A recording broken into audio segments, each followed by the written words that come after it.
नमस्कार, माझं नाव सलोनी वसंत क्षीरसागर.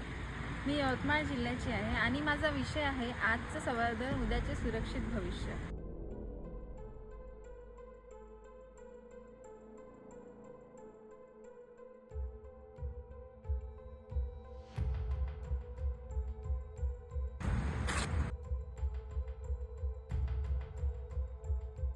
कधी कधी भविष्य आपल्याला आधीच एक इशारा देतं, फक्त ते ऐकायला आपण थांबत नाही.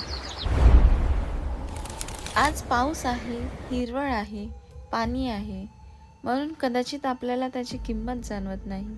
पण उद्याचं भविष्य आज आपण माती आणि पाण्याला काय देतो यावर ठरतं.